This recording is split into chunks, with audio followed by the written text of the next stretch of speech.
जय हिंद। आज के इस वीडियो में हम अनुपात और समानुपात के बहुत ही महत्वपूर्ण प्रश्नों को हल करने वाले हैं, जो आपके एग्जाम में बार बार पूछे जाते हैं। आप चाहे जिस भी एग्जाम की तैयारी करते हो, इस टाइप के प्रश्न जरूर पूछे जाते हैं। तो चलिए आज के वीडियो को हम शुरू करते हैं, इसको हटा देते हैं। आइए पहला क्वेश्चन हल करते हैं। पहला क्वेश्चन है 9 और 16 का मध्यानुपाती ज्ञात कीजिए। तो हमें क्या निकालना है? मध्यानुपाती ज्ञात करना है।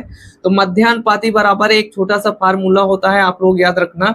मध्यानुपाती बराबर होता है अंडर रूट के अंदर होता है a इंटू बी, जहां a होता है पहली संख्या और b होता है दूसरी संख्या। तो पहली संख्या कितनी है? 9 है, तो a की स्थान पे लिखेंगे 9 और b के स्थान पे लिखेंगे दूसरी संख्या है 16, तो आ जाएगा 16। अब 9 को हम 3 गुणे 3 में तोड़ सकते हैं, तो इसको हम 3 गुणे 3 लिख सकते हैं, और 16 को हम 4 गुणे 4 लिख सकते हैं। अब अंडर रूट के अंदर कोई भी संख्या का अगर जोड़ा बनता है तो उसमें से एक बाहर आ जाता है। तो 3 का एक जोड़ा बन रहा है तो 3 एक बार बाहर आ जाएगा, 4 का जोड़ा बन रहा है तो 4 बाहर आ जाएगा। अब 3 और 4 का हम गुणा कराएंगे तो आ जाएगा 3 चौक 12, यानी 9 और 16 का मध्यानुपाती कितना होगा? तो 12 हो जाएगा। तो यही आंसर हो जाएगा, ऑप्शन नंबर डी सही हो जाएगा। तो आइए अब अगला क्वेश्चन हल करते हैं। देखिए अगला क्वेश्चन है 49 और 64 का मध्यानुपाती ज्ञात कीजिए। हमें 49 और 64 का मध्यानुपाती ज्ञात करना है।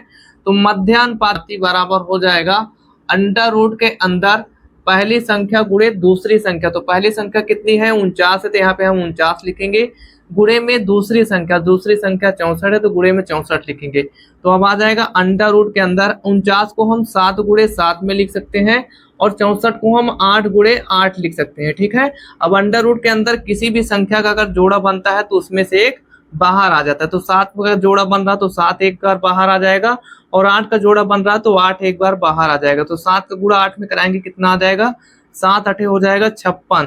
इसका मतलब है 49 और 64 का मध्यानुपाती कितना होगा? 56 होगा। ऑप्शन नंबर डी सही हो जाएगा। तो चलिए अब अगला क्वेश्चन हल करते हैं। क्वेश्चन है 16 और 20 का तृतीयानुपाती ज्ञात कीजिए। हमें 16 और 20 का तृतीयानुपाती ज्ञात करना है। तो तृतीयानुपाती जब भी आपसे एग्जाम में पूछा जाए तो कुछ नहीं करना है, इसके लिए एक छोटा सा फार्मूला होता है, आप लोगों को याद रखना है।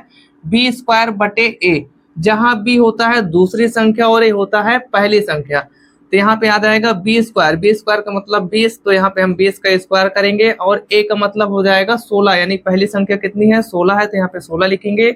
अगर हम 20 का स्क्वायर करेंगे कितना आ जाएगा? 20 का स्क्वायर करेंगे तो आ जाएगा 400 बटे में हो जाएगा 16। जब आप 16 से 400 में भाग देंगे तो आ जाएगा 16 दूनी 32, बचेगा 8 हो जाएगा 80, 16 पंचे हो जाएगा 80, तो कितना आ जाएगा? 25। 16 और 20 का तृतीयानुपाती कितना होगा? तो 25 होगा। ऑप्शन नंबर डी सही हो जाएगा। तो चलिए अब अगला क्वेश्चन हल करते हैं। तो आइए अगला क्वेश्चन हल करते हैं। अगला क्वेश्चन है 12 और 30 का तृतीयानुपाती ज्ञात कीजिए। इसमें भी हमें तृतीयानुपाती ज्ञात करना है। तृतीयानुपाती बराबर हो जाएगा बी स्क्वायर बटे ए होता है, मतलब दूसरी संख्या का स्क्वायर करना है और बटे में पहली संख्या से भाग दे देना है। तो पहली संख्या कितनी है? 12 है, तो 12 से भाग करेंगे। 30 के स्क्वायर करेंगे तो आ जाएगा 900, और 12 से हम भाग देंगे तो 12 से अगर इसमें हम भाग देंगे तो आ जाएगा 12 सत्ते 84, 7 बार जाएगा तो बचेगा 6, तो हो जाएगा 60, तो आ जाएगा 12 पंचे 60, यानी 12 और 30 का तृतीयानुपाती कितना होगा? तो 75 हो जाएगा। ऑप्शन नंबर हमारा बी सही हो जाएगा। तो चलिए अब अगला क्वेश्चन हल करते हैं। देखिए अगला क्वेश्चन है 2, 5 और 7 का चतुर्थानुपाती ज्ञात कीजिए। हमें इसमें चतुर्थानुपाती ज्ञात करना है। बहुत ही इंपॉर्टेंट क्वेश्चन होने वाला है, क्योंकि इस टाइप के प्रश्न बहुत बार पूछा जा चुका है एग्जामों में। तो हमें इसमें चतुर्थानुपाती ज्ञात करना है। तो चतुर्थानुपाती बराबर होता है बी इंटू सी बटे होता है ए। तो जहां ए होती है पहली संख्या और बी होता है दूसरी संख्या और सी होता है तीसरी संख्या। ठीक है। तो बी के स्थान पे कितना रखेंगे? 5, तो यहाँ पे लिखेंगे 5, गुणे में सी के स्थान पे रखेंगे 7, और बटे में लिखना है ए के स्थान पे लिखना है 2, तो यहाँ पे आ जाएगा 2। अब 5 का गुणा 7 में कराएंगे तो आ जाएगा 5 सत्ते 35 बटे हो जाएगा 2। 2 से अगर हम 35 में भाग देंगे तो आ जाएगा 17.5। ठीक है। तो ऑप्शन नंबर हमारा सही हो जाएगा ए। ठीक है। तो चलिए अब अगला क्वेश्चन हल करते हैं। देखिए अगला क्वेश्चन है 5, 7 और 25 का चतुर्थानुपाती ज्ञात कीजिए। हमें इसमें चतुर्थानुपाती ज्ञात करना है।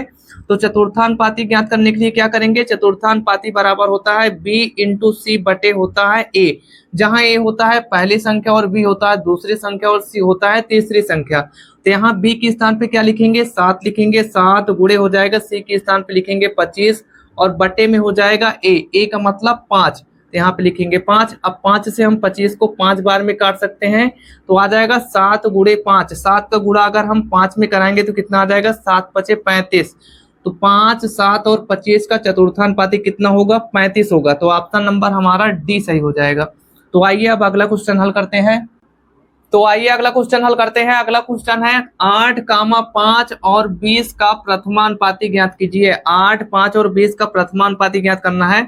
तो प्रथमानुपाती बराबर होता है, प्रथमानुपाती बराबर हो जाएगा a इंटू बी बटे होता है c। ठीक है, a होता है पहली संख्या और b होता है दूसरी संख्या और c होता है तीसरी संख्या। तो a के स्थान पे कितना रखेंगे, 8 गुणे हो जाएगा, b के स्थान पे रखेंगे 5 और c के स्थान पे रखेंगे 20। ठीक है, अब 5 से हम 20 को 4 बार में काट सकते हैं, 4 से 8 को हम 2 बार में काट सकते हैं, तो आ जाएगा 2। यानी ऑप्शन नंबर हमारा डी सही हो जाएगा। तो चलिए अब अगला क्वेश्चन करते हैं। तो चलिए आज के वीडियो को हम आखिरी क्वेश्चन हल कर लेते हैं। आखिरी क्वेश्चन है 12, 4 और 10 का प्रथमानुपाती ज्ञात कीजिए। 12, 4 और 10 का प्रथमानुपाती ज्ञात करना है। तो प्रथमानुपाती बराबर हो जाएगा पहली संख्या गुणे दूसरी संख्या बटे हो जाएगा तीसरी संख्या। तो पहली संख्या कितनी है, 12 है, गुणे करेंगे 4 दूसरी संख्या और बटे में तीसरी संख्या है 10। 12 और 4 का गुणा कराएंगे तो आ जाएगा 12 चौक 48 बटे हो जाएगा 10। 1 0 इसलिए एक अंक बाद दशमलव लगाएंगे तो आ जाएगा 4.8। यानी 12, 4 और 10 का प्रथमानुपाती कितना होगा, 4.8। यही इसका आंसर हो जाएगा। ऑप्शन नंबर हमारा बी सही हो जाएगा। तो आज के वीडियो के हमारा आखिरी क्वेश्चन था। तो आज के वीडियो में बस इतना ही। हम मिलते हैं आपसे नेक्स्ट वीडियो में। जय हिंद।